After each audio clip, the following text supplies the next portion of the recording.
मेरी बहन और मैं, हम दोनों को एक ही समय पर दो सिस्टम्स मिले। एक था एलिमिनेशन सिस्टम, जो स्टैमिना इस्तेमाल करके कुछ भी खत्म कर सकता था, और दूसरा था होर्डिंग सिस्टम, जिसमें स्टोरेज स्पेस थी। बड़ा भाई होने के नाते मुझे बचपन से अपनी बहन की कमज़ोर सेहत के लिए बुरा लगता था। इसीलिए मैंने स्टैमिना खर्च करने वाला एलिमिनेशन सिस्टम चुना और मेरी बहन ने होर्डिंग सिस्टम चुना। किसे पता था कि एक हफ्ते बाद अपोकलिप्स आ जाएगा। भयंकर ठंड और ज़ॉम्बीज़ के झुंड ने सब कुछ तबाह कर दिया। मैंने एलिमिनेशन सिस्टम से ज़ॉम्बीज़ को ख़त्म किया और जल्द ही शहर का हीरो बन गया। बीच में मेरी बहन पीछे रहकर सिर्फ एक वेयरहाउस मैनेजर का काम कर सकी। एक ज़ॉम्बी अटैक के दौरान मैं बुरी तरह से घायल हो गया और जब मुझे जिंदा रहने के लिए सामान की ज़रूरत पड़ी तो मैंने देखा कि मेरी बहन ने सेफ हाउस लॉक कर दिया था। उसने मुझे ठंडी नज़रों से देखा और कहा, तुम हीरो क्यों बनो जबकि मैं एक वेयरहाउस मैनेजर बनकर रह गई हूँ। जब मैंने दोबारा आंखें खोली, मेरी बहन एलिमिनेशन सिस्टम चुनने के लिए भाग चुकी थी। ये देखकर मैं समझ गया कि उसका भी पुनर्जन्म हुआ था। मैं मुस्कुराया। उसे बिल्कुल अंदाज़ा नहीं था कि एलिमिनेशन सिस्टम की क्या कीमत चुकानी पड़ती है। एलिमिनेशन सिस्टम इस्तेमाल करने में बहुत ज़्यादा स्टैमिना लगता था। मेरे जैसे मजबूत शरीर के बावजूद उसे इस्तेमाल करने के बाद मैं इतना कमज़ोर हो जाता था जैसे कोई गंभीर बीमारी हुई हो। और वो एक ऐसी नाजुक लड़की जो एक बॉटल का ढक्कन भी नहीं खोल सकती, उसे एक बार इस्तेमाल करके शायद 3 दिन तक बिस्तर पर पड़ी रहती। जैसे ही मैंने आंखें खोली, मैंने अपनी बहन को कहते सुना, ईथन, मुझे लाल वाला चाहिए। एक बच्चे की तरह जिसे डर हो कि उसका खिलौना चोरी हो जाएगा, उसने जल्दी से राइट साइड वाले एलिमिनेशन सिस्टम की तरफ हाथ बढ़ाया। जैसे ही उसकी उंगलियों ने लाल आइकन को छुआ, उसके चेहरे पर खुशी की एक लहर दौड़ गई। इस जिंदगी में सबका हीरो बनने की बारी मेरी है। फिर उसने मुझे घमंड और नफरत भरी नजरों से देखा। बेवकूफ भाई, तुम अभी तक नहीं जानते हैं ना, मैंने सबसे मजबूत शक्ति ले ली है। इस जिंदगी में तुम मुझसे भीख मांगोगे, मैं सीधा छोड़े हुए होर्डिंग सिस्टम की तरफ पड़ा। क्लोई, क्या तुम्हें यकीन है कि तुम्हें वही चाहिए? ये कॉम्बैट टाइप जैसा लगता है, बहुत मुश्किल काम है। जिसे वो एक दिव्य शक्ति समझ रही थी, उसे पाकर क्लोई का अहंकार बढ़ गया। उसने अपने बाल झटके और थोड़ी समझदारी दिखाते हुए कहा, ईथन, मैंने सब सोच लिया है। तुमने पूरी जिंदगी मेरी रक्षा की है, इस बार मुझे तुम्हारी रक्षा करने दो। सारी लड़ाई और गंदे काम मैं संभाल लूंगी। वो गोल्डन वाला शायद सिर्फ स्टोरेज स्पेस है, तुम्हारे जैसे मेटिकुलस इंसान के लिए बिल्कुल सही है। तुम लॉजिस्टिक संभाल सकते हो। मैं मन ही मन हंसा। ये मुझे भी अपना टूल बनाना चाहती है। और फिर ठीक वैसे ही जैसे मैंने पिछली जिंदगी में उसकी रक्षा की थी, मुझसे मेरा सब कुछ छीन लेना चाहती है। मैंने उसे इग्नोर किया और आगे बढ़कर अपने सामने रखे गोल्डन सिंबल को धीरे से छुआ। एक गरम सुनहरी रोशनी ने मुझे तुरंत घेर लिया। सिस्टम बाइंडिंग सफल हुई। होस्ट ईथन, क्षमता इनफाइनाइट होर्डिंग लेवल 1, अपोकलिप्स तक का समय 167 घंटे 59 मिनट। इस बीच अपने सिस्टम को सफलतापूर्वक बाइंड करने के बाद क्लोई ने उत्साह से हवा में हाथ हिलाए। Crystal ashtray on the coffee table vanished instantly. Chloe का चेहरा पीला पड़ गया। उसने अपनी छाती पकड़ ली और सांस लेने के लिए हांफने लगी, लेकिन फिर उसके चेहरे पर खुशी के भाव आ गए। ये असली है, ये सच में असली है, मेरे पास वो शक्ति है। वो मेरी तरफ मुड़ी। उसकी आंखों में अब पहले जैसी निर्भरता नहीं, बल्कि साफ अहंकार दिख रहा था।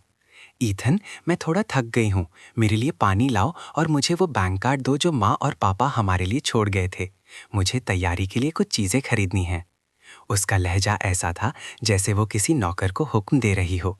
अपनी उस बहन को देखते हुए जिसने पिछली जिंदगी में मुझे बर्बाद कर दिया था, मैंने धीरे से एक शब्द कहा, निकल जाओ। उस पल हवा जम सी गई। मेरी बहन के चेहरे की मुस्कान रुक गई और उसे लगा जैसे उसने गलत सुना हो। पूरी जिंदगी मैंने उसकी हर जिद पूरी की थी। ईथन, तुमने अभी क्या कहा? क्या तुम इस बात से नाराज हो कि मैंने रेड सिस्टम ले लिया? लेकिन मैं ये तुम्हारी रक्षा के लिए कर रही हूं। मैंने कहा, निकल जाओ। मैं खड़ा हुआ और क्लोई को नीचे देखा। और हाँ, ये मेरा घर है, तुम्हारे पास अपना सामान पैक करके निकलने के लिए 10 मिनट हैं। पागल हो गए हो क्या? क्लोई ने आखिरकार अपना नाटक बंद कर दिया। मैंने सबसे मजबूत शक्ति हासिल की है। तुम जानते हो इसका क्या मतलब है? अपोकलिप्स आने वाला है। सिर्फ मैं तुम्हारी रक्षा कर सकती हूँ। अगर तुमने अभी मुझे नाराज किया तो गिड़गिड़ाने पर भी मैं तुम्हारी मदद नहीं करूंगी। वो बहुत कॉन्फिडेंट थी, ये सोचकर कि मैं पिछली जिंदगी की तरह उसके सामने झुक जाऊंगा। मैं मुस्कुराया और क्लोई के पास गया, उसे कोने में धकेल दिया। सबसे मजबूत शक्ति। मैंने अचानक उसके कान के पास दीवार पर जोर से एक मुक्का मारा। क्लोई चीखी और अपना सर पकड़कर नीचे बैठ गई। तुम्हारी ये सो कॉल्ड शक्ति, क्या ये सिर्फ तुम्हारे कुछ पुराने कपड़ों को गायब करने के लिए है?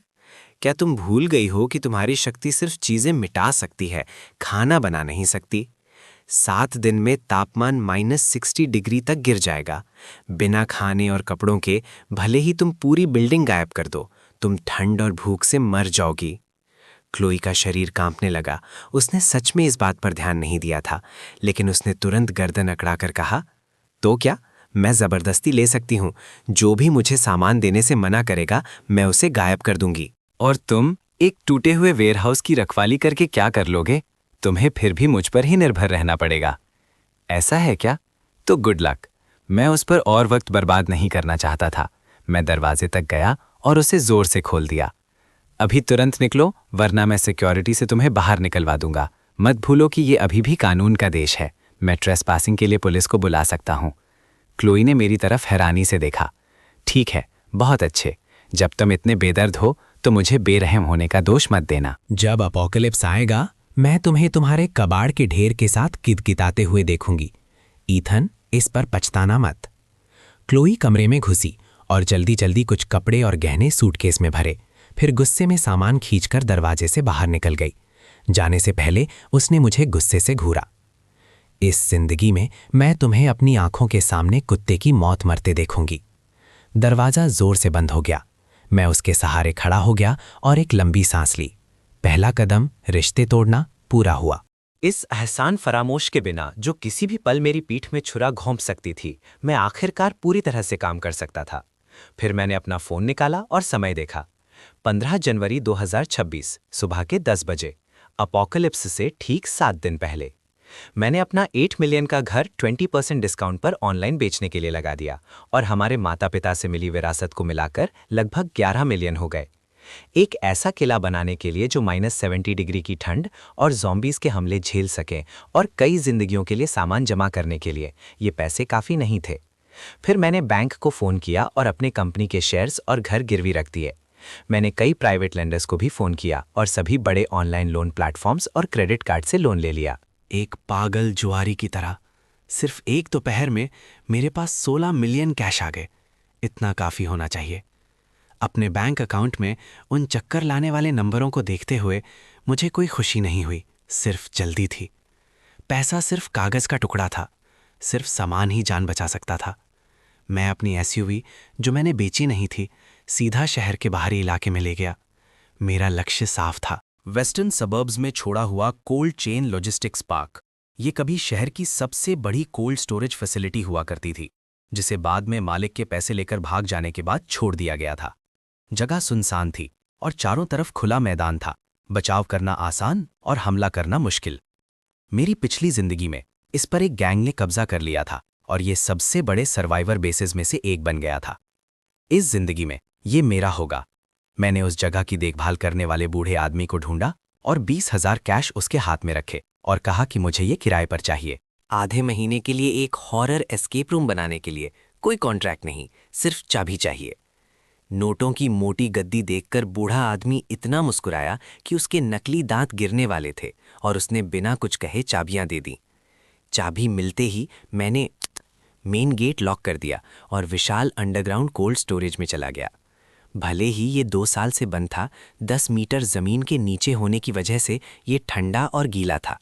लगभग 3000 स्क्वायर मीटर, 8 मीटर ऊंची छत के साथ। सिस्टम, इस जगह को स्कैन करो, मैंने मन में आदेश दिया। स्कैन पूरा हुआ। सेमी इनक्लोज्ड अंडरग्राउंड स्पेस मिला। सेफ हाउस रेनोवेशन की जरूरतों को पूरा करता है। स्पेस एंकरिंग एक्टिवेट करो। एक बार एंकर होने के बाद ये जगह असली दुनिया में सामान ट्रांसफर करने के स्टेशन का काम करेगी। तुम बाहरी सामान को सीधा यहाँ टेलीपोर्ट कर सकते हो और सिस्टम स्पेस से सामान यहाँ ला सकते हो। एंकर, जगह सुरक्षित हो गई। अब इसे भरने के लिए मैं सीधा शहर की सबसे बड़ी खेतीबाड़ी की होलसेल मार्केट गया और जमकर खरीदारी की। मेरी इस अजीब खरीदारी ने पूरी होलसेल मार्केट में हलचल मचा दी। एक अनजान नौजवान जो ऐसे होलसेल खरीद रहा था जैसे अपोकलिप्स के लिए सामान जमा कर रहा हो, उसने मार्केट मैनेजमेंट का ध्यान भी खींचा। लेकिन मेरे पास कहानी तैयार थी। मैंने उन्हें बताया कि ये दूर पहाड़ी इलाकों में कई बड़ी खदानों के लिए सालाना सामान जमा करने का काम है और पहाड़ों के बंद होने से पहले अगले कुछ दिनों में सब कुछ तैयार करना था।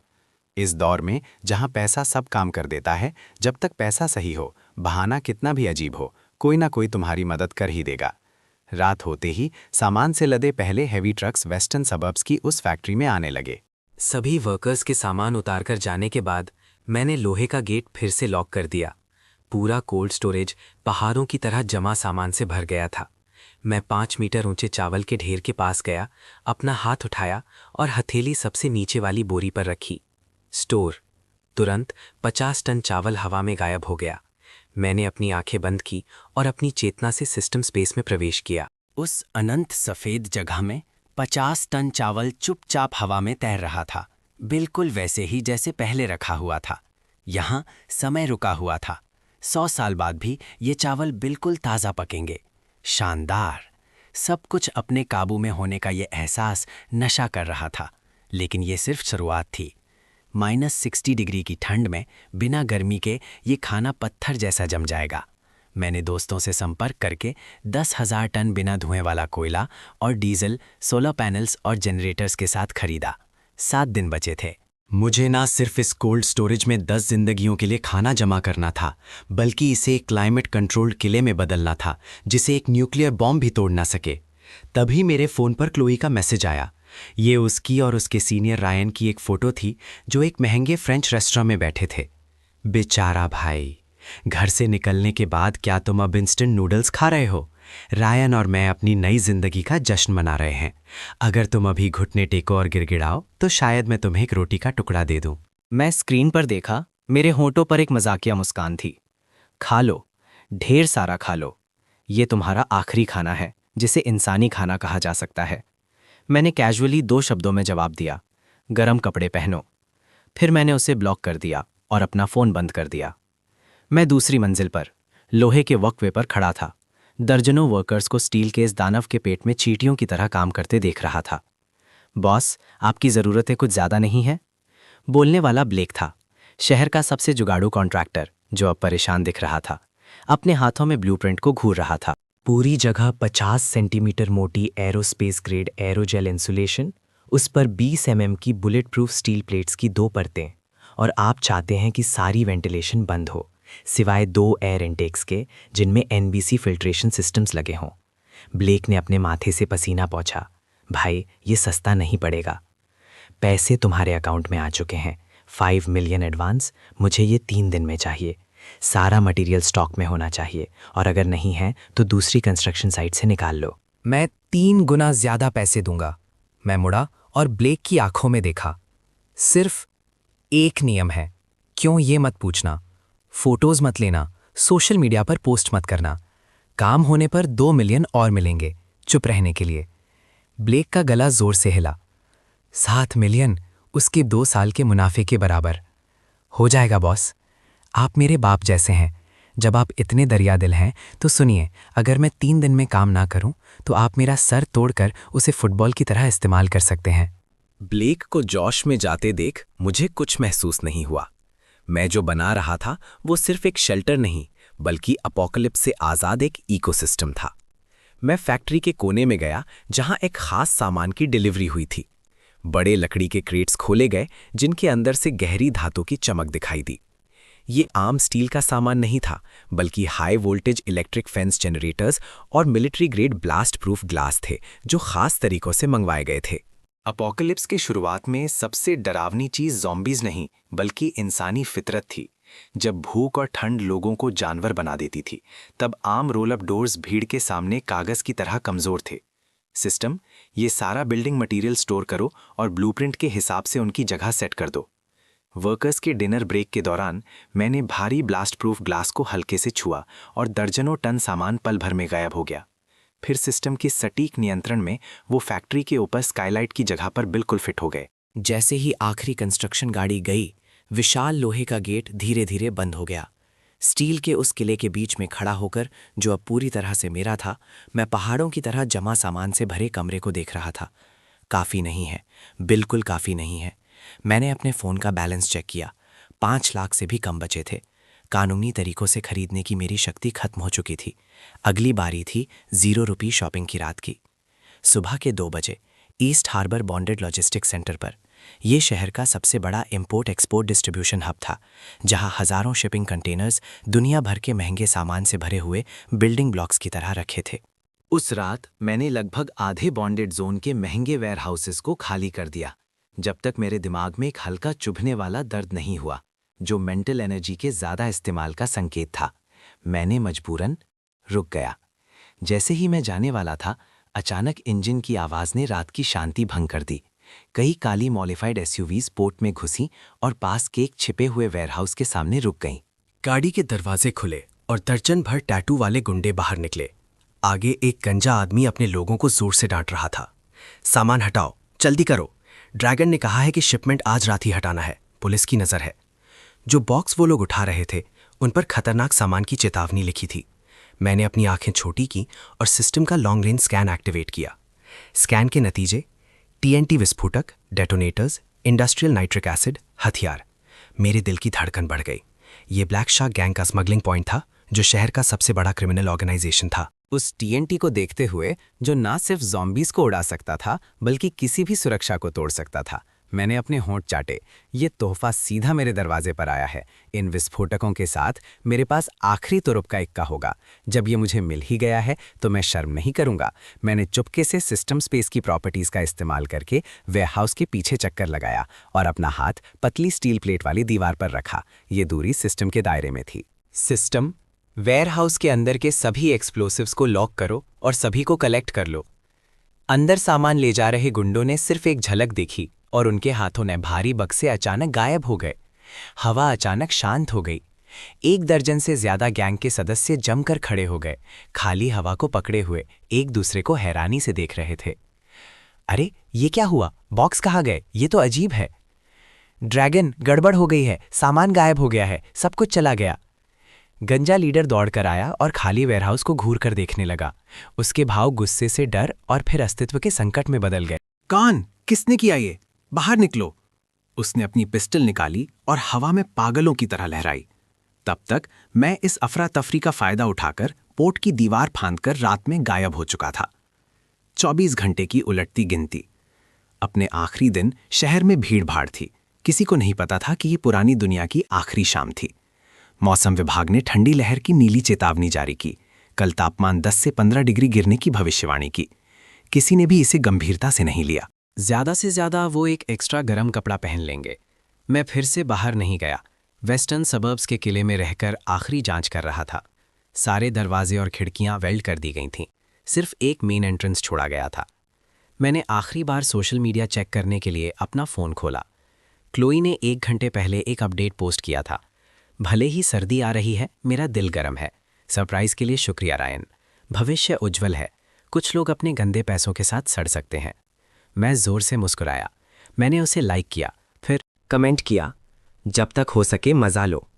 ठीक तभी बाहर की बूंदाबांदी अचानक रुक गई। तुरंत बाद एक पिंग पोंग बॉल के साइज का ओला ब्लास्ट प्रूफ ग्लास से जोर से टकराया। फिर दूसरा, तीसरा। गोली की तरह ओले बरसने लगे।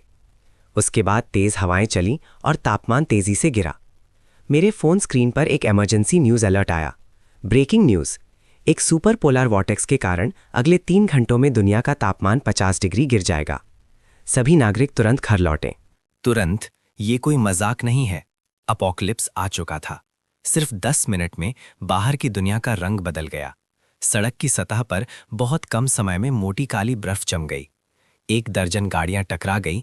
तुरंत आग लग गई, लेकिन आग फैलने से पहले भयंकर ठंड ने उसे दबा दिया, उसे एक अजीब स्थिति में जमा दिया। गाड़ी के अंदर के लोग दरवाजे खोलने की कोशिश कर रहे थे, लेकिन वो जम चुके थे। किसी ने गाड़ी की खिड़की तोड़ी और बाहर निकला। लेकिन जैसे ही उसने बाहर की हवा को छुआ, ऐसा लगा जैसे उसकी सारी गर्मी छीन ली गई हो।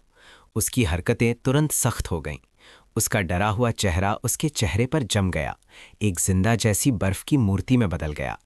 घर के अंदर का थर्मामीटर बता रहा था कि बाहर का तापमान -30 डिग्री से नीचे जा चुका था और अभी भी 1 डिग्री प्रति मिनट की दर से गिर रहा था। सेफ हाउस के अंदर तापमान 24 डिग्री पर स्थिर था। मैंने अपनी जैकेट उतार दी, सिर्फ एक पतली टी शर्ट पहनी और एक बेहतरीन सेकी हुई वैग्यू का टुकड़ा अपने मुंह में डाला, आराम से। इस बीच शहर के एक महंगे अपार्टमेंट में क्लोई अपने नए खरीदे हुए कश्मीर के कंबल में लिपटी हुई थी, फिर भी कांप रही थी। अभी अभी पूरे कॉम्प्लेक्स का हीटिंग सिस्टम पाइप फटने से बंद हो गया था और अंदर का तापमान -5 डिग्री तक गिर गया था। भले ही ये अभी तक जानलेवा नहीं था, क्लोई जैसी नाजुक लड़की के लिए ये पहले से ही नर्क था। रायन, कुछ सोचो, हम ठंड से मर जाएंगे। उसने अपने पास बैठे रायन को धक्का दिया। रायन भी बुरी तरह से ठंड से कांप रहा था, पागलों की तरह अपने सारे कपड़े पहन रहा था। चुप करो, मुझे भी ठंड लग रही है। ये कमबख्त मौसम अचानक बदल गया। जल्दी करो, कुछ हीट पैक्स ढूंढो। हीट पैक्स उस बॉक्स में है। क्लोई ने कोने की तरफ इशारा किया। उन्होंने इधर उधर ढूंढा तो सिर्फ 10 से कम हीट पैक्स बचे मिले। रात भर चलने के लिए बिल्कुल काफ़ी नहीं थे। रुको, तुम्हारा भाई, क्या उसके पास पैसे नहीं हैं? वो किसी लग्जरी होटल में होगा या उसने हीटिंग इक्विपमेंट खरीद लिया होगा। जल्दी फ़ोन करो। क्लोई ने यह सुनते ही जैसे डूबते हुए को तिनके का सहारा मिल गया हो, कांपते हाथों से मेरा नंबर मिलाया। माफ़ कीजिए, आपने जो नंबर मिलाया है वो अभी बंद है, कमबख्त। क्लोई ने गुस्से में अपना फोन सोफे पर फेंक दिया। उस बदमाश की हिम्मत कैसे हुई अपना फोन बंद करने की? घबराओ मत, घबराओ मत। रायन की आंखों में एक चमक आई। मुझे अब याद आया, मैंने तुम्हारे भाई को पहले साउथ सिटी होलसेल मार्केट में देखा था। मैं दूर था, लेकिन मैंने उसे वेस्टर्न सबर्ब्स और एक फैक्ट्री का जिक्र करते हुए सुना था। वहाँ एक छोड़ दी गई फैक्ट्री है। ऐसे समय में वो वहीं छिपा होगा। चलो उसे ढूंढते हैं। लेकिन बाहर इतनी बर्फ है। क्लोई ने बाहर के भयंकर बर्फीले तूफान को देखा। नहीं, जाने का मतलब मौत का इंतजार करना है। बर्फ जल्दी नहीं रुकेगी। कुछ घंटों में यहाँ के पाइप फट जाएंगे। हमारे पास हीट वाली गाड़ी है और एक बार जब हम तुम्हारे भाई को ढूंढ लेंगे, तुम्हारे सिस्टम और मेरे दिमाग से हम उसे आसानी से हरा देंगे। फिर उसकी सारी चीज़ें हमारी हो जाएंगी। लालच ने डर पर काबू पा लिया। दोनों ने अपने सारे कपड़े पहने और लड़खड़ाते हुए नीचे उतरे, गाड़ी में घुस गए। गाड़ी स्टार्ट हुई और जब गर्म हवा आई तो दोनों ने राहत की सांस ली। चलो वेस्टर्न सबर्ब्स चलते हैं। क्लोई की आंखों में एक बुरी चमक आई। जब हम ईथन से मिलेंगे तो मैं उससे बर्फ में घुटने टेक कर माफ़ी मंगवाऊंगी। अपने पहले के बुरे बर्ताव के लिए माफ़ी मंगवाने पर मजबूर करूंगी। इस बीच वेस्टर्न सबर्ब्स में मैं सर्वेलेंस स्क्रीन के एक कोने को घूर रहा था। वहां कई आवारा कुत्ते एक साथ सिकुड़कर कांप रहे थे। अचानक एक कुत्ते का शरीर जोर से ऐंठने लगा। उसकी आंखें तुरंत लाल हो गईं, खून जैसी लाल। एक चुभने वाली इंसानी नहीं ऐसी चीख फीराने में गुंजी और उस बदले हुए ज़ॉम्बी कुत्ते ने अब साथियों पर हमला कर दिया। खून बर्फ पर छिड़क गया, तुरंत लाल बर्फ के क्रिस्टल्स में जम गया। ये कोई आम वायरस नहीं है, ये भयंकर ठंड वाला ज़ॉम्बी वायरस है। उन्हें ठंड से डर नहीं लगता। जितनी ज़्यादा ठंड होती है वो उतने ही उत्तेजित हो जाते हैं। मैंने अपनी चॉपस्टिक्स रखीं, आखिरकार आ ही गए। मैं उठा और कंट्रोल पैनल के पास गया और लाल बटन दबाया। Level 1 alert, defence mode activate. पहली सुरक्षा लाइन की हाई वोल्टेज इलेक्ट्रिक फेंस तुरंत चालू हो गई। बर्फीले तूफान में नीली चिंगारियां निकलीं। मैंने अपना वाइन ग्लास उठाया और सर्वेलेंस स्क्रीन पर बर्फीले तूफान को बधाई दी। नर्क में स्वागत है मेरे मेहमानों। वेस्टर्न सबर्ब्स में बर्फीला तूफान एक सफ़ेद आफत में बदल गया था, जिसमें 5 मीटर से ज़्यादा देखना मुश्किल था। एक सफ़ेद BMW X5 एक शराबी की तरह सड़क पर मुश्किल से चल रही थी, जहां बर्फ पहले से ही आधा मीटर गहरी थी। हम अभी तक वहां क्यों नहीं पहुंचे? तुमने नहीं कहा था कि ये सिर्फ 20 किलोमीटर है? क्लोई पैसेंजर सीट पर 2 डाउन कंफर्टर्स में लिपटी बैठी थी। अभी भी इतनी ठंड थी कि उसके दांत जोर से बज रहे थे। चुप। रायन कि स्टीयरिंग व्हील पर हाथ सुन हो चुके थे, नीले बैंगनी फ्रॉस्ट पाइट से ढके हुए थे। GPS कह रहा है कि बस आगे ही है। कमबख्त, मुझे सड़क बिल्कुल नहीं दिख रही है। एक तेज़ आवाज़ आई और गाड़ी का नीचे का हिस्सा अचानक नीचे धंस गया, फिर पूरी तरह से रुक गया। गाड़ी सड़क के बीच में एक सख्त बर्फ के टुकड़े पर फंस गई थी। गाड़ी खराब हो गई है। रायन ने स्टीयरिंग व्हील पर जोर से मुक्का मारा, लेकिन उसका हाथ बर्फीले सख्त लेदर कवर से टकरा गया, जिसे वो दर्द से कराह उठा। क्या? क्लोई चीखी। क्या तुम मुझे यहाँ मरना चाहते हो? रायन, तुम बेकार हो। चुप करो। अगर तुम इतनी ही काबिल हो तो तुम चलाओ। रायन भी गुस्से में फट पड़ा। बचने की इच्छा ने उसके आम नाटक पर काबू पा लिया। बाहर निकलो, वो काली परछाई आगे फैक्ट्री होनी चाहिए, हम पैदल चलेंगे। दोनों के पास अब कोई और रास्ता नहीं था। गाड़ी में रहने का मतलब ठंड से मरना था। उन्होंने कंबल लपेटे और दो भोले पेंगुइन्स की तरह बर्फीले तूफान में लड़खड़ाए। उन्हें लगा जैसे उनके फेफड़े जम रहे हैं। हर सांस एक धीमी अजाब थी। 500 मीटर, आमतौर पर कुछ मिनट का रास्ता, उन्हें पूरा आधा घंटा लग गया। जब वो स्टील का दानव जैसी फैक्ट्री उनके सामने आई तो दोनों लगभग घुटनों के बल चलकर मेन गेट तक पहुंचे। लेकिन सामने का नज़ारा देखकर वो हैरान रह गए। ये एक छोड़ दी गई फैक्ट्री नहीं थी, ये साफ तौर पर एक स्टील का किला था। असली टूटी फूटी लाल ईंटों की दीवारें पूरी तरह से सिल्वर ग्रे मेटल प्लेट से ढकी हुई थीं। क्लोई भागकर विशाल ठोस स्टील के गेट तक गई, पागलों की तरह दरवाज़ा पीटने लगी। ईथन, ईथन, मुझे पता है तुम अंदर हो, दरवाज़ा खोलो। ईथन, मैं क्लोई हूँ, मैं ठंड से मर रही हूँ, प्लीज मुझे अंदर आने दो। ईथन, मैं रायन हूँ, हम परिवार हैं, तुम हमें मरने के लिए कैसे छोड़ सकते हो? दोनों चिल्ला चिल्लाकर थक गए, लेकिन उनकी आवाजें तेज हवा में घुल गईं। अंदर मैं एक बड़े लेदर सोफे पर बैठा था, सर्विलेंस स्क्रीन्स की दीवार के सामने। उन पर दो धुंधले थर्मल इमेजिंग लाल परछाइयां गेट पर दो बेचारे मक्खियों की तरह चिपकी हुई थीं। मेरे पास एक छोटे तांबे के बर्तन में लाल तेल उबल रहा था, जिससे एक बेहद स्वादिष्ट मसालेदार खुशबू आ रही थी। सिस्टम, बाहर के स्पीकर्स चालू करो, मैंने शांति से आदेश दिया। एक्टिवेट। बाहर के स्पीकर से एक खड़खड़ाहट की आवाज आई, जिससे दोनों चौंक गए। फिर एक सुस्त, शांत आवाज में हल्की मजाक के साथ बर्फीले तूफान में गूंजी, कौन है? तुम्हें नहीं पता रात के बीच में लोगों को परेशान करना गैरकानूनी है? ये आवाज सुनकर क्लोई की आंखों से तुरंत आंसू बहने लगे। ईथन, मैं हूं, तुम्हारी बहन, दरवाजा खोलो, बाहर बहुत ठंड है, हम मर रहे हैं। बहन? हाँ। मेरी आवाज धीमी ही रही, एक सुप के साथ। ये डक इंटेस्टाइन थोड़ा ज्यादा पक गया है। तुमने क्या कहा, तुम कौन हो? बाहर क्लोई का गला घुटने लगा। मैं यहाँ कुत्ते की तरह ठंड में जम रही हूँ और तुम अंदर हॉटपॉट खा रहे हो, और डक इंटेस्टाइन भी। उस लजीज खुशबू ने उसके मुंह में तुरंत पानी ला दिया। उसका पेट गद्दारी से गुर्राने लगा। ईथन, अनजान बनना बंद करो, मुझे पता है तुम मुझे सुन सकते हो। मैं क्लोई हूँ, तुम्हारी इकलौती बहन। अब दरवाज़ा खोलो, एक बार अंदर आ जाऊंगी तो पहले की सब बातें समझा दूंगी। वो सब गलतफहमी थी। गलतफहमी? मैंने अपनी चॉपस्टिक्स रखी, माइक्रोफोन उठाया और स्क्रीन पर उस बिगड़े हुए चेहरे को देखा। मेरी नज़र अचानक ठंडी हो गई। मुझे निकालने के लिए कहना एक गलतफहमी थी, या ये कहना कि तुम मुझे अपने सामने कुत्ते की मौत मरवाओगी, वो भी एक गलतफहमी थी। वो सिर्फ गुस्से में कहा था। क्लोई घबरा गई। ईथन, तुम एक आदमी हो, तुम इतने छोटे दिल के क्यों हो? पहले मेरी गलती थी, मैं अब माफ़ी मांग रही हूँ। I am sorry. ठीक है, अब दरवाज़ा खोलो। ये माफ़ी नहीं थी। ये उसके दिमाग में एक आदेश था। जब तक वो सिर झुकाकर ये 3 शब्द कहती, मुझे उसे माफ़ करना ही पड़ता था। ये 20 साल से नियम था। अफसोस, नियम बदल गए थे। अगर माफ़ी से काम चलता तो हमें पुलिस की क्या ज़रूरत होती? मैं हंसा। तुम अपनी सबसे मजबूत शक्ति क्यों नहीं आजमाती?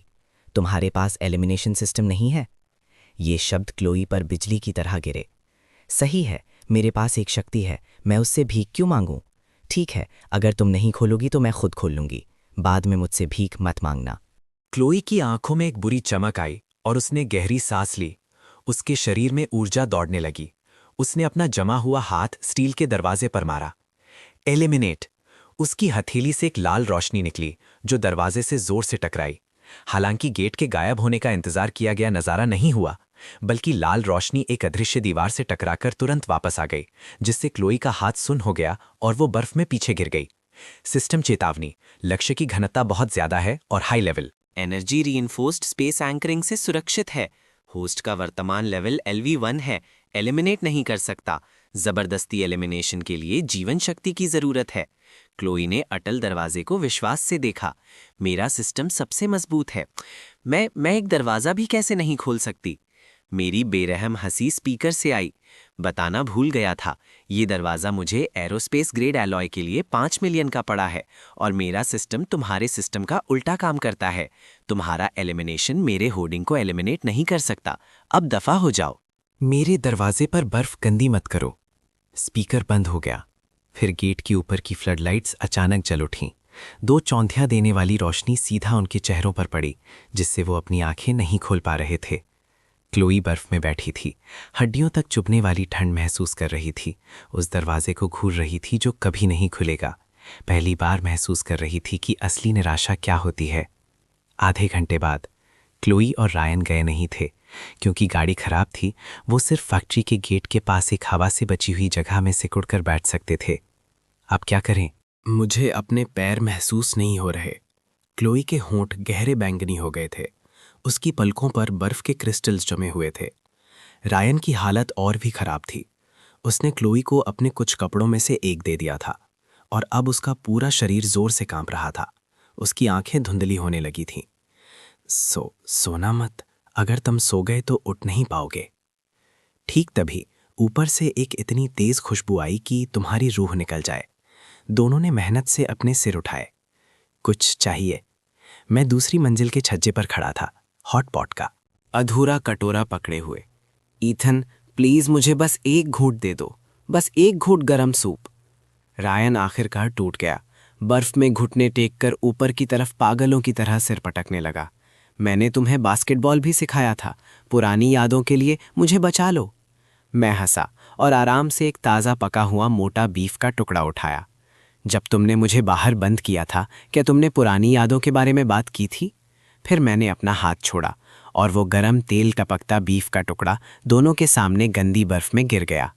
रायन लगभग झट से उसे पकड़ने के लिए लपका, लेकिन क्लोई ज्यादा तेज थी। उसने बर्फ से ढका हुआ मांस का टुकड़ा झट से उठाया और सीधा अपने मुंह में डाल लिया। बिना चबाए ही निगल गई। उस गर्मी के पल ने उसे आह भरने पर मजबूर कर दिया। स्वादिष्ट? हाँ, बहुत अच्छा। क्लोई ने सिर हिलाया, आंसू बहने लगे। जब तुमने खा लिया है तो दफा हो जाओ। मेरे सिक्योरिटी सिस्टम ने अभी अभी कुछ छोटे दोस्तों को खुशबू से आकर्षित होते हुए देखा है। इससे पहले कि दोनों कुछ समझ पाते, दूर बर्फीले तूफान ने कई चमकती हुई हरी आंखें अचानक दिखाई दी। धीमी गुर्राहट हवा पर आ रही थी। उनके बदले हुए ज़ॉम्बी कुत्ते। भागो! रायन ने सबसे पहले रिएक्ट किया। क्लोई को पकड़ा और भागने की कोशिश की, लेकिन जमीन पूरी बर्फ से ढकी थी और दोनों फिसल गए। मुंह के बल जमीन पर जोर से गिरे। पहला ज़ॉम्बी कुत्ता आगे लपका। उसका खुला मुंह सीधा रायन की जांघ की तरफ था। मदद करो ईथन, मेरी मदद करो! रायन ने कान फाड़ने वाली चीख निकाली जब वो कुत्ते को जोर से मार रहा था, लेकिन उस जीव को कोई दर्द महसूस नहीं हो रहा था। इस नाजुक पल में रायन की आंखों में एक बुरी चमक आई। उसने अचानक क्लोई को पकड़ लिया। पास खड़े आदमी को पकड़कर उसे कुत्ते के मुंह की तरफ जोर से धक्का दे देती है और खुद बचने के लिए लुढ़क जाती है। तुम क्या कर रहे हो? क्लोई डर से चीखती है। बासी जबड़े उसकी गर्दन में घुसने वाले थे। जिंदगी और मौत के इस पल में जीने की इच्छा डर पर काबू पा लेती है। क्लोई हमला करने वाले कुत्ते के सिर पर आंखें गड़ा लेती है। जैसे ही उसके दिमाग में लाल आइकन तेजी से चमकता है, वो मन ही मन गरजती है, एलिमिनेट। विशाल टिबेटन मस्टिफ का सिर क्लोई की नाक से सिर्फ 1 सेंटीमीटर दूर पूरी तरह से मिट जाता है।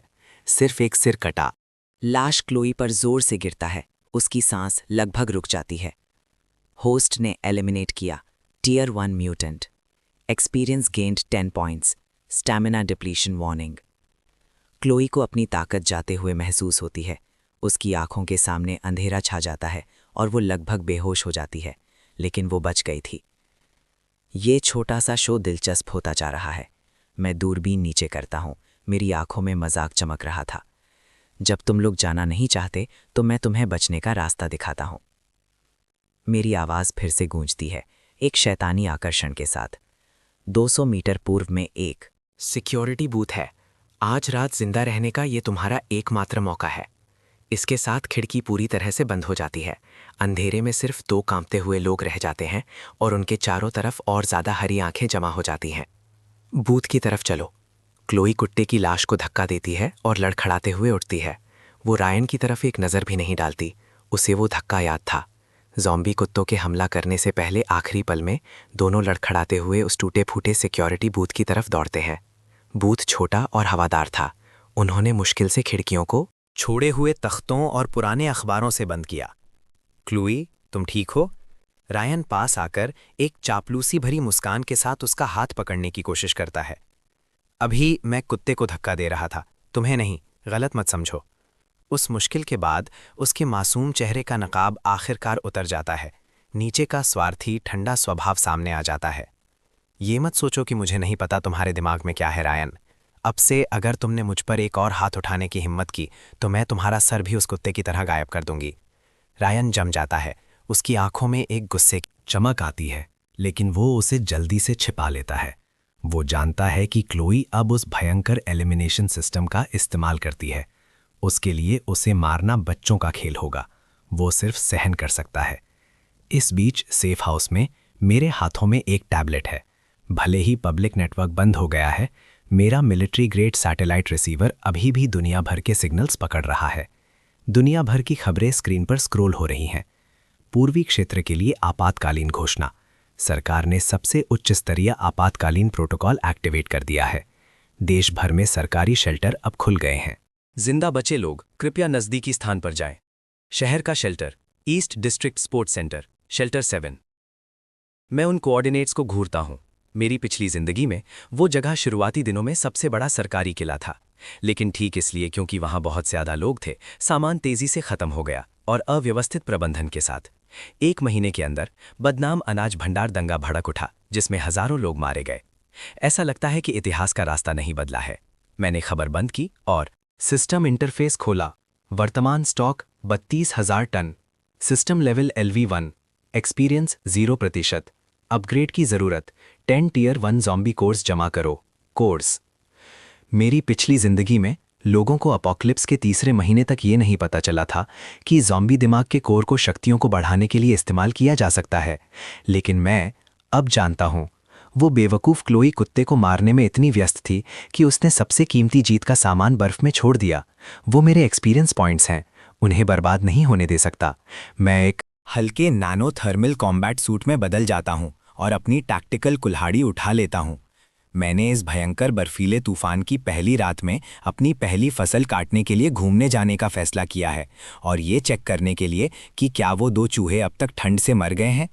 एक पूरी तरह से बंद नैनो थर्मल कॉम्बैट सूट पहने और अपनी टैक्टिकल कुल्हाड़ी पकड़े हुए मैं वेस्टर्न आउटस्कर्ट्स के वीराने से गुजर रहा हूं। 50 मीटर आगे ज़ॉम्बी कुत्तों का झुंड सिक्योरिटी बूथ के चारों तरफ घूम रहा था। कुल 7 थे। मैंने अपनी सांस ठीक की, फिर जहां मैं छिपा हुआ था वहां बर्फ के ढेर के पीछे से निकला। पहला ज़ॉम्बी कुत्ता अभी भी बूथ पर गुर्रा रहा था। उसने गेली कुल्हाड़ी आने से पहले रिएक्ट भी नहीं किया। एक आवाज के साथ टैक्टिकल कुल्हाड़ी ने उसकी सख्त खोपड़ी को चीर दिया। टियर 1 ज़ॉम्बी कुत्ता एलिमिनेट, एक्सपीरियंस +5। इस हंगामे ने तुरंत बाकी 6 कुत्तों को सतर्क कर दिया। उनका नेता, एक विशाल टिबेटन मस्टिफ, ने अपना सिर घुमाया। उन भूत जैसी हरी आंखों ने मुझे पकड़ लिया। उसने अपने पिछले पैरों से छलांग लगाई। उसका विशाल शरीर एक टैंक की तरह हमला कर रहा था। जैसे ही वो मुझसे आधा मीटर दूर पहुंचा, मैंने अपना बायां हाथ मस्टिफ के नीचे जमीन पर किया। अस्पाल, एक 2 मीटर डायमीटर का बर्फ का टुकड़ा और उसके नीचे की जमी हुई धरती हवा में गायब हो गई। जमीन मस्टिफ के नीचे से गायब हो गई और वो सीधा नीचे गिर गया। मौके पर चौंका। मैं उसके ठीक पीछे गड्ढे में कूद गया। मेरी टैक्टिकल कुल्हाड़ी हवा में घूमी और मस्टिफ के कमजोर गर्दन के जोड़ पर बेरहमी से वार किया। एक अजीब कुत्ते का सर लुढ़क गया। एलीट म्यूटेंट कुत्ता eliminate, experience +20, item drop, tier 1 power core. रोशनी मेरे अंदर से गुजर गई। मैं झुका और अपनी नफरत को दबाते हुए मास्टिफ की खोपड़ी में टटोला। जल्द ही मैंने एक उंगली के नाखून के आकार का क्रिस्टल निकाला जो हल्की लाल रोशनी दे रहा था। ये अपोकलिप्स की सबसे महंगी करेंसी है। कोर, ज़ॉम्बी शक्ति का स्रोत और मानव विकास की कुंजी। ऊपर के बाकी 5 ज़ॉम्बी कुत्ते पागलों की तरह भौंक रहे थे, लेकिन गड्ढे में उतरने की हिम्मत नहीं कर रहे थे। मैंने एक क्रूर मुस्कान के साथ ऊपर देखा। जल्दी मत करो, एक एक करके तुम सब मेरे एक्सपीरियंस पॉइंट्स हो। एक सोच के साथ मैंने अपने सिस्टम से एक मॉडिफाइड नेल गन निकाली। अगले 5 मिनट तक मैं गद्दे के तले में ऐसे खड़ा रहा जैसे मैं निशाना लगा रहा हूं। लड़ाई खत्म। मैं बाहर निकला और हर लाश को तलाश किया। किस्मत मेरे साथ थी। 7 कुत्तों ने कुल 3 कोर्स दिए। सिस्टम एक्सपीरियंस बार 45% तक बढ़ गया है। मैंने कोर्स को अपने स्पेस में फेंका और सिक्योरिटी बूथ की तरफ चला गया। अंदर खाली था, सिर्फ गंदे पैरों के निशान और दीवार पर नाखून से खरोंची हुई एक लाइन थी, ईथन, तुम इसके लिए कीमत चुकाओगे। बड़ा जिद्दी है ना? मैं उपेक्षा से हंसा। मैं चिंतित नहीं हूं कि ये दो मामूली मोहरे क्या कर सकते हैं। इस अपोकलिप्स में जीना अक्सर मरने से ज्यादा दर्दनाक होता है। जब वो सरकारी शेल्टर में चले गए हैं तो उन्हें वहां अपने इनाम का आनंद लेने दो। वो असली जीता जागता नर्क है। मैं मुड़ा और चला गया। मेरी परछाई बर्फीले तूफान में गायब हो गई। इस बाहर की सैर ने एक बात साबित कर दी। इस दुनिया में जहां सारे नियम टूट चुके हैं, जब तक आप बेरहम और मजबूत हैं, ये जगह मेरा खेल का मैदान है और मेरा अगला लक्ष्य शहर का ये सेंट्रल हॉस्पिटल। वहां सिर्फ ज़ॉम्बीज़ इंतजार नहीं कर रहे हैं, बल्कि वो एंटीवायरल सीरम भी है जिसकी मुझे सख्त ज़रूरत है। भले ही ये ज़ॉम्बी वायरस का इलाज नहीं कर सकता, ये आम फ्लू और इन्फेक्शंस का इलाज कर सकता है जो शुरुआती चरणों में महत्वपूर्ण है। इस बीच ईस्ट डिस्ट्रिक्ट स्पोर्ट्स सेंटर में जगह को एक अस्थायी शेल्टर में बदल दिया गया है। हजारों बचे हुए लोग प्रवेश द्वार पर भीड़ लगाए हुए हैं। चीख, गालियां और मदद की गुहार अराजकता में घुल मिल गई है। हथियारबंद सैनिक तनावपूर्ण चेहरों के साथ व्यवस्था बनाए हुए हैं। धक्का मत दो, लाइन बनाओ, तापमान की जांच जरूरी है। किसी को घाव है? तुरंत अलग करो। सामान सीमित है। हर व्यक्ति को प्रतिदिन 1 कटोरा पॉरेज मिलेगा। और चाहिए? खोज और बचाव टीम में शामिल हो जाओ। क्लोई और रायन भीड़ में घुल मिल गए, पूरी तरह से बिखरे हुए। रुको, तुम क्या कर रहे हो? एक सैनिक ने लाइन तोड़ने की कोशिश कर रहे दोनों को रोक दिया। मैं एक अवेकेंड हूं। क्लोई ने इस आखिरी सहारे को पकड़ा, पागलों की तरह हाथ हिलाते हुए और चिल्लाते हुए। मेरे पास शक्तियां हैं, मैं खास हूं, मुझे अंदर आने दो, मुझे तुम्हारे कमांडर से मिलना है। अवेकेंड? सैनिक रुका। भले ही खास क्षमता वाले लोगों की पहचान करने के आदेश आए थे, पिछले कुछ दिनों में बहुत से नकली लोग आए थे। साबित करो, सैनिक ने ठंडी आवाज में कहा। क्लोई ने एक गहरी सांस ली, थकन और भूख से इंड्यूस चक्कर से लड़ते हुए। उसने अपना हाथ सड़क के किनारे एक विशाल कंक्रीट के अवरोध की तरफ बढ़ाया। एलिमिनेट। एक लाल झलक और कई 100 पाउंड का अवरोध तुरंत हवा में गायब हो गया, जैसे कि वो कभी था ही नहीं। आसपास की भीड़ शांत हो गई। सैनिक की आंखें तेजी से सिकुड़ गई जब उसने तुरंत अपना रेडियो पकड़ा। प्रवेश द्वार पर अवेकन्स दिखे हैं, टर्मिनेशन टाइप, आदेशों का अनुरोध है। 5 मिनट बाद क्लोई और रायन को एक गर्म ऑफिस में ले जाया गया। डेस्क के पीछे एक अधेड़ उम्र का आदमी मिलिट्री कोट में बैठा था। उसने क्लोई को ऊपर से नीचे तक देखा। तो तुम्हारी क्षमता एलिमिनेशन है। तुम कितना बड़ा एलिमिनेट कर सकती हो? क्या तुम जिंदा लोगों को एलिमिनेट कर सकती हो? 2 मीटर के दायरे में कुछ भी। क्लोई आखिरकार गर्मी महसूस करते हुए थोड़ा साफ बोलने लगी। जिंदा लोग भी। अभी यहां आते वक्त मैंने एक म्यूटेटेड टिबेटन मास्टिफ को मारा। कमांडर? ऐसे इंसान की तरह जिसने अभी अभी एक मजाक सुना हो। छोटी लड़की, तुमने एक कुत्ता मार दिया और सोचती हो कि तुम अमर हो गई हो। वो उठा और खिड़की के पास गया, बाहर घने ज़ॉम्बी झुंड की तरफ इशारा करते हुए। अब हजारों ज़ॉम्बीज हैं। तुम्हारी क्षमता जो कुछ बार इस्तेमाल करने के बाद तुम्हें थका देती है, युद्ध के मैदान में कुछ भी नहीं है। क्लोई का चेहरा तुरंत सख्त हो गया। हालांकि कमांडर का लहजा बदल गया जब उसकी नज़र बाहर बर्फ से ढके रनवे पर पड़ी। तुम्हारी क्षमता का एक ज्यादा उपयुक्त उद्देश्य है। बर्फीले तूफान ने सड़कें बंद कर दी हैं, सामान के ट्रक्स नहीं आ पा रहे हैं, हवाई पट्टी बर्फ से ढकी हुई है, हमें एक जीवन रेखा साफ करनी है। बर्फ हटाना। क्लोई को बेहद अपमानित महसूस हुआ। मैं एक चीट सिस्टम वाली प्रोटैगनिस्ट हूं जिसे अपोकलिप्स की रानी बनना है, और तुम मुझे एक सफाईकर्मी बनाना चाहते हो। मैं मना करती हूं, मैं एक अवेकेंड हूं। तुम्हारी हिम्मत कैसे हुई मुझे इस तरह अपमानित करने की? मना करती हो? कमांडर की मुस्कान तुरंत गायब हो गई। यहां काम नहीं तो खाना नहीं। अवेकेंड भी अपने काम के लिए काम करते हैं, ठीक है। काम नहीं करना है तो फिर बाहर जाओ और बर्फीले तूफान में वापस जाओ। उसने अपना हाथ हिलाया। उसके पास खड़े 2 सैनिक तुरंत आगे बढ़े। उनकी बंदूक की नालियां थोड़ा ऊपर उठ गईं। रायन के पैर डर से कमजोर हो गए। उसने जल्दी से क्लोई की आस्तीन पकड़ी, पागलों की तरह आंखों से इशारा करते हुए। क्लोई, जल्दबाजी मत करो, पहले जिंदा रहो, हम बाद में कुछ सोच लेंगे। क्लोई ने उन काली बंदूक की नालियों को देखा, फिर बाहर की नर्क जैसी ठंड के बारे में सोचा। उसका घमंड टूट गया। मैं करूंगी। उसने अपने दांत पीस लिए और अपमान में अपना सिर झुका लिया। आधे घंटे बाद क्लोई को स्पेशल क्लियरेंस यूनिट नंबर 098 में नियुक्त किया गया।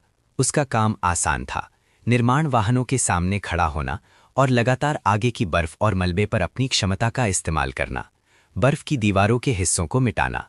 जब एक हिस्सा गायब हो जाता, काफिला आगे बढ़ता। हर बार जब वो अपनी शक्ति का इस्तेमाल करती, उसका शरीर पूरी तरह से थक जाता।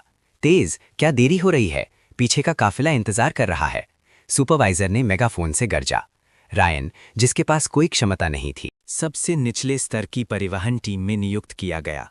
उसका काम था उन लोगों को जो ठंड से जम गए थे या काटे गए थे, उन्हें जलाने वाले गड्ढों तक ले जाना। वहां की बदबू किसी को बेहोश कर सकती थी। साथ ही संक्रमण का लगातार खतरा था, लेकिन जिंदा रहने के लिए, वो आधा सड़ा हुआ बन पाने के लिए वो सिर्फ सहन कर सकता था। देर रात दोनों जिम्नाजियम में साझा सोने के प्लेटफॉर्म पर गिर पड़े। यहाँ सैकड़ों लोग भरे हुए थे।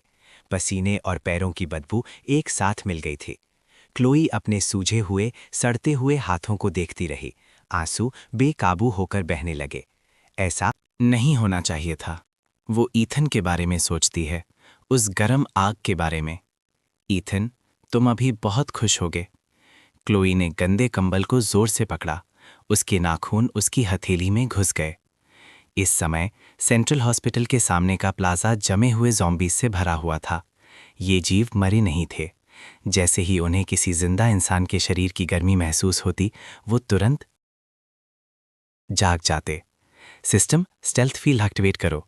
मैंने अपने शरीर के चारों तरफ एक थर्मल इंसुलेशन बारात बनाने के लिए थोड़ी सी ऊर्जा खर्च की। अपने ग्रैपलिंग हुक का इस्तेमाल करके मैं सीधा तीसरी मंजिल की खिड़की पर चढ़ गया। तीसरे फ्लोर पर फार्मेसी थी। यहाँ कम ज़ॉम्बीज थे।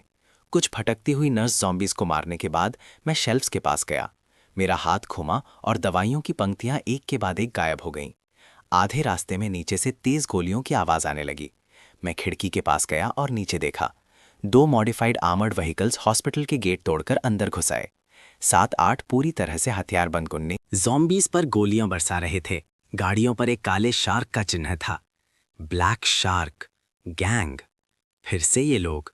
ऐसा लगता है कि उन्हें भी दवाइयों का महत्व समझ में आ गया है और वो रात के अंधेरे में लूटने आए हैं। क्या इत्तेफाक है। मैं ठंडी हंसी हंसा। मुझे जाने की कोई जल्दी नहीं थी, बल्कि मैं खिड़की के पास एक आरामदायक जगह पर बैठकर नीचे का शो देखने लगा। ब्लैक शार्क गैंग की फायर पावर तेज थी। उन्होंने जल्दी से एक रास्ता साफ किया और सीधा लॉबी के एलिवेटर्स की तरफ बढ़े। गोलियों की आवाज़ बहुत तेज थी। सिर्फ प्लाजा के ज़ॉम्बीज ही नहीं, बल्कि आसपास के कई ब्लॉक्स के ज़ॉम्बीज भी यहाँ आ गए। जैसे ही ब्लैक शार्क गैंग लॉबी में घुसी, फर्श अचानक फट गया। एक विशाल ज़ॉम्बी 3 मीटर से ज़्यादा लंबा, फूली हुई मांसपेशियों के साथ नीचे से ऊपर आ गया। Tier 2 mutant, Titan power type. मेरी आंखें थोड़ी सिकुड़ गईं। एक टियर 2 म्यूटेंट पहले से ही। ये क्या भला है? ये क्या चीज़ है? ब्लैक शार्क गैंग के सदस्य डर गए। कई एकेज ने एक साथ फायरिंग शुरू कर दी। गोलियां टाइटन पर लगी, लेकिन सिर्फ छोटे छोटे खून के धब्बे बने। टाइटन गरजा, आराम से पास में पड़ी एक छोड़ी हुई घरनी उठाई और उसे एक फ्रिस्बी की तरह फेंका। 2 ब्लैक शार्क गैंग के सदस्य तुरंत कुचल गए। सीन अराजकता में बदल गया। सही समय। मेरी आंखें चमक उठीं। ये टाइटन से एक टियर 2 पावर कोर है। ये मुझे सीधा लेवल अप करने देगा और शायद एक नया स्किल अनलॉक करेगा। मैं धीरज से ब्लैक शार्क गैंग के टाइटन की स्टैमिना कम करने का इंतजार करने लगा। 5 मिनट बाद लॉबी शांत हो गई। सारे 7 ब्लैक शार्क गैंग के सदस्य लाशें थे। टाइटन भी बुरी तरह से घायल था, जोर से सांस ले रहा था। वो जमीन पर झुककर ठीक होने के लिए लाशों को खा रहा था। अभी मेरा मौका है। एक बास की तरह मैं तीसरी मंजिल से कूदता हूँ। हवा में ही मैं अपने सिस्टम स्पेस से TNT का एक बंडल निकालता हूँ। मैं फ्यूज जलाता हूँ। ये तुम्हारे लिए एक तोहफा है। टाइटन अपना मुंह खोलता है, स्वाभाविक रूप से ये सोचते हुए कि ये खाना है, और उसे चबा जाता है। मैं गिरते ही लुढ़क जाता हूँ, एक स्तंभ के पीछे छुप जाता हूँ। एक जोरदार धमाके ने पूरी इमारत हिला दी। जब धुआं साफ हुआ तो टाइटन की गर्दन से ऊपर सब कुछ पूरी तरह से गायब हो चुका था। सिर्फ एक विशाल सिरकटा लाश बची थी। मैं पास गया और कटे फटे मांस के ढेर में टटोला। आखिरकार मुझे एक अखरोट के आकार का कोर मिला। टियर 2 पावर कोर प्राप्त हुआ। उच्च शुद्धता वाला ऊर्जा स्रोत मिला। अवशोषित करें और तुरंत अपग्रेड करें। हाँ, मेरे हाथ में कोर तुरंत एक गर्म धारा में बदलकर मेरी हथेली में समा गया। मुझे अपने शरीर की हर हड्डी में खटखट की आवाज़ महसूस हुई। ऊर्जा मेरे अंदर तेजी से दौड़ने लगी। सिस्टम अपग्रेड सफल। वर्तमान लेवल LV2। नई सुविधा अनलॉक हुई, स्पेशल रिफ्ट। ब्लेड वास्तविकता में 1 मीटर की स्थानिक दरार बनाने के लिए मानसिक ऊर्जा का उपयोग करता है। भौतिक रक्षा को नजरअंदाज करता है, किसी भी वस्तु को काट सकता है। रक्षा को नजरअंदाज। मैं अपनी हथेली को एक सोच के साथ देखता हूँ। मेरी उंगलियों पर एक स्याही काली रेखा बन जाती है। मैं उसे हल्के से पास के एक आर्मर्ड व्हीकल के भारी कवच पर फिराता हूँ, जैसे टोफू काट रहा हो। सख्त स्टील की प्लेट एक चिकनी रेखा में फट जाती है। मैं संतोष के साथ क्षमता को वापस लेता हूँ और अभी भी चल रहे 2 आर्मर्ड व्हीकल्स को देखता हूँ। उनमें वो सामान भरा है जो ब्लैक शार्क गैंग ने पिछले कुछ दिनों में इकट्ठा किया था। धन्यवाद साजनों। मैं जमीन पर पड़ी लाशों पर हाथ हिलाता हूँ और सब कुछ, गाड़ियाँ और सामान अपने स्पेस में संभाल लेता हूँ। इस हॉस्पिटल के दौरे में ना सिर्फ मुझे दवाइयाँ और एक लेवल अप मिला, बल्कि एक अचानक बड़ा फ़ायदा भी हुआ। अपोकलिप्स का 15वां दिन, शेल्टर 7। यहाँ की हवा अब सर्कुलेट नहीं होती। एक खट्टी बदबू और निराशा की फफूंद की गंध हर चीज़ में घुल गई है। कभी 50,000 लोगों को समाने वाला जिम्नेजियम अब 30,000 से भी कम लोगों को रखता है। व्यवस्था टूट चुकी है। जेनरेटर्स के आखिरकार मरने के साथ सभ्यता की आखिरी किरण भी गायब हो गई है। अंधेरे में लोग अब लोग नहीं बल्कि भूखे जानवर हैं। अब कोई खाना नहीं बचा है। वेयरहाउस खोलो। अधिकारी सब कुछ जमा कर रहे हैं, जबकि हमें चबाने और भौंकने के लिए छोड़ दिया गया है। दंगा बिना चेतावनी के फूट पड़ा। हजारों भूखे बचे हुए लोग गार्ड की रक्षा रेखा को तोड़कर एक लहर की तरह मुख्य प्रशासनिक क्षेत्र की तरफ बढ़े। गोलियों की चीख और मांस फटने की आवाजें अराजकता में घुल मिल गईं। क्लोई सीढ़ियों के एक कोने में सिकुड़ी हुई थी, एक लंबा कुंद बर्फ का बेलचा पकड़े हुए थी। पिछला हफ्ता एक जीता जागता मौत था। उसके कभी गोरे हाथ अब फ्रॉस्ट बाइट और छालों से ढके हुए थे। क्लोई, भागो, ये जगह खत्म हो गई है। रायन दौड़ कर आया। उसका चेहरा खून से लथपथ था। वो कह रहे हैं कि बाहर का ज़ॉम्बी झुंड सीमा पार कर गया है। ये जगह अब मौत का फंदा बनने वाली है। भागो, कहाँ भागें? क्लोई ने निराशा से बाहर के बर्फीले तूफान को देखा। बाहर 60 डिग्री नीचे है। बाहर जाना आत्महत्या है। वेस्टर्न आउटस्कर्ट्स चलो, तुम्हारे भाई के पास। रायन ने उसके कंधे पकड़कर उसे हिलाया। पहले सिर्फ हम दोनों काम नहीं आते, लेकिन अगर हम इन हजारों को साथ ले जाएं तो? रायन की आवाज में एक शैतानी फुसफुसाहट आ गई। तुम जानती हो कि कमांडर के पास अभी भी कई भारी आर्मर्ड व्हीकल्स और भारी हथियार हैं, है ना? अगर तुम उसे बताओ कि वेस्टर्न आउटस्कर्ट्स में एक किला है जिसमें सामान, हीटिंग और बिजली भरी हुई है, तुम्हें क्या लगता है वो क्या करेगा? क्लोई की आंखें निराशा से गुस्से में बदल गईं, आखिरकार एक जुनूनी संकल्प में बदल गईं। तुम सही हो, मैं अकेली क्यों दुख झेलूं? अगर तुम मुझे बचाने के लिए दरवाजा नहीं खोलोगे तो अगर मैं मरूंगी तो साथ मरेंगे। मुख्य ऑफिस के अंदर कमांडर पसीने से तरबतर अपने अधीनस्थों को दस्तावेज नष्ट करने का निर्देश दे रहा था, जबकि भागने की तैयारी कर रहा था। कमांडर, मैं एक जगह जानती हूं। क्लोई अंदर घुसी, उस पर लगी बंदूकों के बावजूद जोर से चिल्लाते हुए। मुझे पता है कहां सामान है, हजारों टन, साथ ही जनरेटर्स और पूरी तरह से सुरक्षित किले। कमांडर तेजी से मुड़ा, उसे घूरते हुए। तुमने क्या कहा? मैं झूठ नहीं बोल रही हूं, ये मेरे भाई की जगह है। वो एक होर्डिंग सिस्टम है। अपोकलिप्स से पहले जागृत हुआ। उसने शहर की हर कोल्ड स्टोरेज फैसिलिटी खाली कर दी। ये वेस्टर्न आउटस्कर्ट्स के छोड़े हुए औद्योगिक क्षेत्र में है।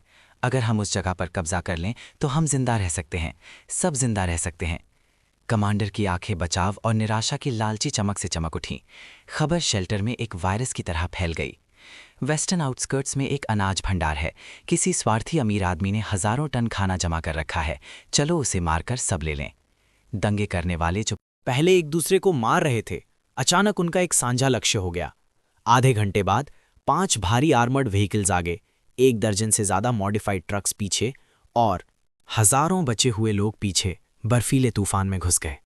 क्लोई आगे वाले आर्मर्ड व्हीकल में बैठी थी। उसके होठों पर एक क्रूर मुस्कान खेल रही थी। भाई, इस बार मैं तुमसे मिलने के लिए एक फौज लाई हूं। देखते हैं कि तुम अब भी दरवाजा खोलने से मना करते हो। काफिले के पीछे जिंदा इंसानों की गंध से आकर्षित एक ज़ॉम्बी झुंड चुपचाप पीछा कर रहा था। स्टील के किले के अलार्म नहीं बजे, बल्कि बीथोवन की 5वीं सिम्फनी जोश के साथ बज रही थी। एक काले टैक्टिकल कोट में मैं दूसरी मंजिल पर बुलेट प्रूफ जमीन से छत तक की खिड़की के सामने खड़ा था। मेरे हाथ में एक ग्लास लाल वाइन। मैं दूर बर्फ में चल रहे थरथराते हुए स्तंभ को देख रहा था। आखिरकार सर्वेलेंस स्क्रीन्स पर घने लाल बिंदुओं को देखते हुए मैं मुस्कुराया। सिस्टम इंटरफेस ने एक चेतावनी दी, बड़े पैमाने पर दुश्मन लक्ष्य। पास आते हुए पाए गए, बड़ी मेहरबानी। मैं एक छोटी सी घूंट वाइन की लेता हूँ। मैं बिल्कुल भी चिंतित नहीं हूँ। अगर कुछ है तो मैं उत्साहित हूँ। घर पर पिछले कुछ दिनों में मैं इतना बोर हो गया था कि जंग लग जाती। शक्तियों को अपग्रेड करने और पुरानी फिल्में देखने के अलावा एक तलवार की धार पर नाचना अपोकलिप्स का सबसे बड़ा रोमांच है। काफिला औद्योगिक क्षेत्र से 500 मीटर दूर रुक गया। कमांडर की आवाज़ मेगाफोन से गूंजी। ईथन, अंदर, ध्यान से सुनो। हम शेल्टर 7 से आधिकारिक खोज और बचाव टीम है। हम अब कानूनी रूप से तुम्हारे सामान और शेल्टर पर कब्जा कर रहे हैं। तुरंत हथियार डाल दो और गेट खोलो। मैं अपने माइक्रोफोन में हंसा। तुम्हारा मतलब डाकू? मेरी आवाज में साफ मजाक था। कमांडर का चेहरा काला पड़ गया। उसने ऐसी जिद की उम्मीद नहीं की थी। जो दया से मना करते हैं उन्हें कुछ नहीं मिलता। क्लोई, तुमने नहीं कहा था कि तुम तोड़ सकती हो? वहां जाओ और बुलाओ। देखते हैं कि पारिवारिक रिश्ते कैसे दिखते हैं। क्लोई को आगे धकेला गया। वो आर्मर्ड व्हीकल के ऊपर मेगाफोन के साथ खड़ी थी। ईथन, तुम घिरे हुए हो। इन लोगों को देखो, वो भूखे हैं। तुम अकेले इतना सारा सामान जमा कर रहे हो। तुम्हारी आत्मा को दुख नहीं होता? अब दरवाज़ा खोलो और शायद सब तुम्हारी दया याद रखेंगे, वरना जब हम अंदर घुसेंगे तो तुम्हारे टुकड़े टुकड़े कर दिए जाएंगे। टुकड़े टुकड़े? मैं सिर हिलाता हूँ। मेरी उंगली कंसोल पर एक लाल बटन पर हल्के से रखी है। छोटी बहन, तुम अब भी इतनी भोली हो। तुम्हें लगता है इन सब लोगों को लाने से मुझे खतरा है? तुम एक्सपीरियंस पॉइंट्स ला रही हो। आग खोलो। कमांडर ने धैर्य खो दिया। एक आरपीजी रॉकेट फैक्ट्री के गेट की तरफ तेजी से बढ़ा, लेकिन जैसे ही वो टकराने वाला था, एक अदृश्य बाधा जाग उठी। रॉकेट एक आईने से टकराकर अजीब तरह से उल्टा घूम गया और सीधा पास के एक ट्रक की तरफ चला गया। दंगे करने वालों से भरा ट्रक तुरंत कबाड़ में बदल गया। वापस आग खोलो, गोलियां चलाओ। अनगिनत गोलियां दीवारों पर एक तूफान की तरह बरस गईं, लेकिन सिर्फ चिंगारियां निकली। उन्होंने मुश्किल से पेंट को खरोचा। मैं अपनी उंगलियां चटकाता हूं। मेरी बारी। फिर मैं बटन दबाता हूं। रक्षा प्रणाली क्रम 2, माइनफील्ड एक्टिवेट। आगे के दंगे करने वालों के नीचे की बर्फ अचानक धंस गई। सैकड़ों माइंस एक के बाद एक फट गए। बर्फ तुरंत लाल हो गई। सैकड़ों लोग बस हवा में मिल गए। पीछे हटो, पीछे हटो। भीड़ डर से पीछे भागने लगी, लेकिन पीछे वाले आगे धक्का देते रहे। सीन तुरंत पूरी अराजकता में बदल गया। ठीक तभी उनके पीछे बर्फीले मैदानों से बहरे करने वाली चीखें उठी। हजारों से ज्यादा ज़ॉम्बीज धमाकों और खून से आकर्षित होकर आखिरकार अपने दांत दिखाए। ताज़े खून से उत्तेजित होकर वो पागल कुत्तों की तरह भीड़ के पीछे घुस गए। मदद करो ज़ॉम्बीज़, पीछे ज़ॉम्बीज़ हैं, हम घिरे हुए हैं। क्लोए, अपनी क्षमता का इस्तेमाल करके आगे का माइनफील्ड साफ करो, जल्दी। कमांडर, निराशा से पागल आंखों वाला, ने अपनी बंदूक क्लोए के सिर पर लगा दी। क्लोए पूरी तरह से कांप रही थी। निराशा से आगे के क्षेत्र पर अपनी मिटाने की क्षमता का इस्तेमाल कर रही थी, लेकिन माइनफील्ड बहुत बड़ा था। उसका स्टैमिना समुद्र में एक बूंद था। 1 मिनट से भी कम समय में उसके नाक से खून बहने लगा। वो गाड़ी की छत पर गिर गई। बेकार। कमांडर ने उसे गाड़ी से लात मारी और आर्मर्ड व्हीकल में घुसकर भागने की कोशिश की, लेकिन मैं उसे कैसे भागने देता? जब तुम इतनी दूर आए हो, कुछ छोड़कर जाओ। मैं छज्जे पर खड़ा होकर अपना दाया हाथ उठाया, मुड़ते हुए आर्मर्ड व्हीकल पर पकड़ने की मुद्रा बनाई। Special rift plate. एक दिखाई देने वाली काली दरार हवा में फटी। बिना आवाज के कई टन भरी आर्मर्ड व्हीकल और अंदर के कमांडर कमर से आधा कट गया। पूरा युद्ध क्षेत्र मौत जैसा शांत हो गया। सब उस एक वार की शक्ति से हैरान थे। रायन लाशों के बीच छिपा था, ऊपर खड़े आदमी को एक देवता की तरह घूर रहा था। युद्ध पूरे 3 घंटे चला। 3000 से ज्यादा की सेना लगभग पूरी तरह से खत्म हो गई थी। जमीन पर लाशें बिखरी हुई थीं। ताज़े खून की गर्मी ने बर्फ को पिघला दिया, जो जल्दी से फिर से जमकर लाल बर्फ की एक मोटी परत में बदल गई। इस जगह को एक विशाल खुले मॉर्ग में बदल दिया। ज़ॉम्बी झुंड भी मेरी भारी मशीन गन से ज्यादातर साफ हो गया था। बर्फीला तूफान रुक गया। आसमान में एक पीला चांद लटक रहा था, इस नर्क जैसी जगह को रोशन कर रहा था। गेट के सामने सिर्फ 2 जिंदा लोग बचे थे, क्लोई और रायन। उनकी किस्मत थी कि शुरुआत में गाड़ी से लात खाने और मलबे के नीचे मुर्दा होने का नाटक करने से वो अब तक मुश्किल से जिंदा बच पाए थे। गेट धीरे धीरे खुला। टैक्टिकल कुल्हाड़ी हाथ में मैं उनकी तरफ कदम कदम चल रहा था। क्लोई जमीन पर घुटने टेक कर बैठी थी, चेहरा खून से लथपथ था। मैं गलत थी, मैं सच में गलत थी। मुझे मजबूर किया गया था। कमांडर ने मुझे आने के लिए मजबूर किया था, तुम जानते हो। मैं कितनी डरपोक हूं, है ना? उन्होंने हमें मजबूर किया। हमारे पुराने रिश्ते के लिए मुझे बख्श दो। मैं तुम्हारी एक गुलाम की तरह सेवा करूंगी। मैं उनके सामने 2 मीटर दूर रुक गया। बिना कुछ कहे मैं अपने सिस्टम स्पेस से एक टेबल और कुर्सियां निकाली। फिर मैंने एक छोटा लाल मिट्टी का चूल्हा निकाला। मैंने आग जलाई, बर्तन रखा, पानी डाला, हॉट पॉट का बेस डाला। जल्द ही मसालेदार खुशबू हवा में फैल गई। मैंने पतली कटे हुए भेड़ के मांस की एक प्लेट निकाली और आराम से उसे पकाने लगा। भूख लगी है? मैंने एक टुकड़ा मांस उठाया और उसे ठंडा करने के लिए फूंका। क्लोई और रायन के गले सिकुड़ गए। उनकी आंखें चाहत से भर गईं, लेकिन उससे भी ज्यादा डर से। मुझे एक निवाला दे दो प्लीज। क्लोई आंसुओं में भीख मांगने लगी।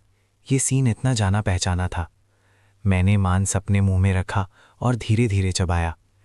मेरी पिछली जिंदगी में मैंने तुमसे इसी तरह भीख मांगी थी। उस दरवाजे के पार मैंने तुमसे एक घूंट पानी मांगा था, भले ही एक एक्सपायर्ड क्रैकर हो। तुमने क्या कहा था? क्लोई पूरी तरह से कांप रही थी। तुमने कहा था सामान काम के लोगों के लिए है, बेकार लोग हवा बर्बाद करने के लायक नहीं है।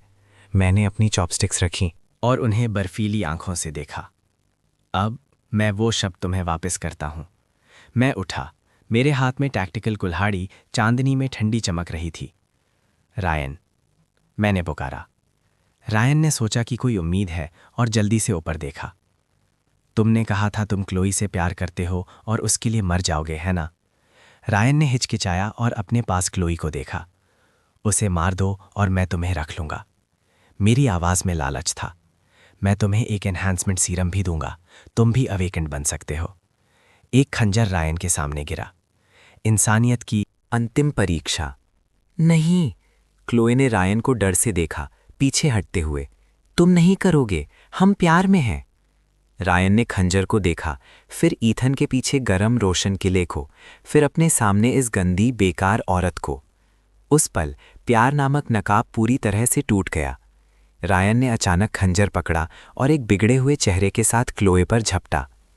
क्लोए, तुमने उसे सुना। अगर तुम मर जाओगी तो मुझे जीने को मिलेगा। तुम अब बेकार हो, मेरे लिए मरने में क्या बुराई है? क्लोए चीखी। जीने की इच्छा ने उसकी आखिरी ताकत को निकाल दिया। रायन के हाथ में खंजर हवा में गायब हो गया, लेकिन वो पहले से ही क्लोए के ऊपर था। दोनों हाथ उसकी गर्दन पर जोर से जम गए। मरो, मरो, मेरे रास्ते में आना बंद करो। दोनों एक खून के तालाब में 2 जानवरों की तरह एक दूसरे को नोच रहे थे। गंदा, बिल्कुल गंदा। मैं इस सीन को ठंडी नज़र से देख रहा था, जैसे एक अजीब कॉमेडी देख रहा हूं, जब तक दोनों थककर जमीन पर गिर पड़े, हांफते हुए। क्लोए का चेहरा काटने से बिगड़ गया था। रायन ने एक आंख खो दी थी। शानदार। मैं धीरे धीरे तालियां बजाता हूं। लेकिन मैंने तुमसे झूठ बोला था। मैं उनके पास गया और अपनी कुल्हाड़ी उठाई। मेरा सेफ हाउस कभी कचरा नहीं लेता। उनकी निराश चीखों के बीच कुल्हाड़ी उठी और गिरी। सफ़ेद बर्फ पर खून एक खिलते हुए प्लम के फूल की तरह छिड़क गया। इस जिंदगी के झगड़े आखिरकार खत्म हो गए। बिना हिचकिचाए मैं मुड़ा और अपना हाथ हिलाया। जमीन पर पड़ी लाशें और दूर आर्मर्ड व्हीकल का मलबा सब सिस्टम के कचरा निपट्टन में समा गया। प्रवेश द्वार एक बार फिर से साफ हो गया। वापस अंदर आकर मैं विशाल जमीन से छत तक की खिड़की के पास गया। मैंने देखा बाहर बर्फीला तूफान अभी भी तेज था। दुनिया मर चुकी थी, लेकिन मैं अभी भी जिंदा था और मैं अच्छी तरह से जीऊंगा। मैंने कैबिनेट से एक पुरानी विस्की की बोतल निकाली और 2 ग्लास भरे।